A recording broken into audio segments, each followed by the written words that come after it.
So studying for USMLE Step 2 outside of rotations can be really challenging because like the day of being at the hospital or at the clinic is really exhausting, and having to do questions outside of that can be really challenging. But I just wanted to share what I did. That it was hard, but I think the system that I had in place enabled me to score the score that I did on USMLE Step 2 CK, which was a 270. I'm part of the first cohort of medical students who has a pass-fail Step 1 and then a scored Step 2. So I just wanted to share what I did in order to achieve this in terms of scheduling my days. So at the very start of the third year, I decided that I was going to use the UWorld Qbank. I know a lot of people are starting to use ANBOSS more frequently. I just chose to use UWorld because I had heard of it and I didn't want to take any risks with anything. But I think ANBOSS is now at the point where people are having a lot of success with that. So, feel free to do whichever one you like. But in terms for me, I knew I was going to do that, and I knew I needed to set some sort of question goal to get through most days of the week. And for me, that was between 30 and 40 questions per day. I would try to take off 1 or 2 days most weekends, at least 1 day per weekend.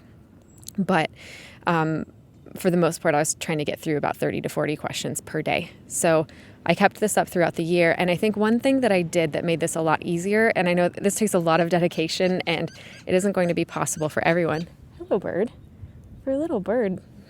mighty loud. Anyway, for the majority of the time, I would wake up at 4 a.m. And I know this is really difficult for a lot of people who might not be morning people.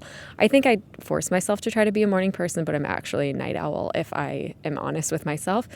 But I woke up at 4 a.m. most mornings to study. That way I could get through the majority of my questions before the day even started.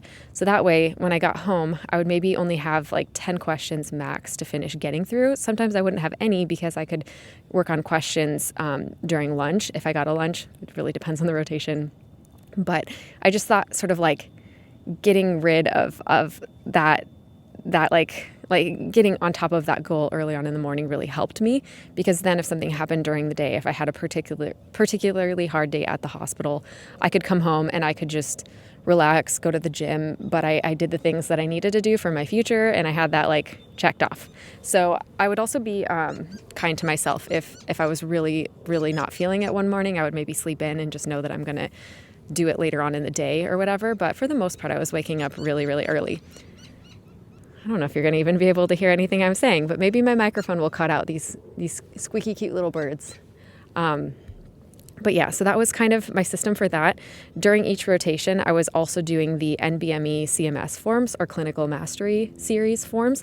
These covered all of the main topics like psychiatry, family medicine, internal medicine, surgery, OBGYN. So with each rotation I was on, I was doing these Clinical Mastery Series forms on top of my UWorld questions.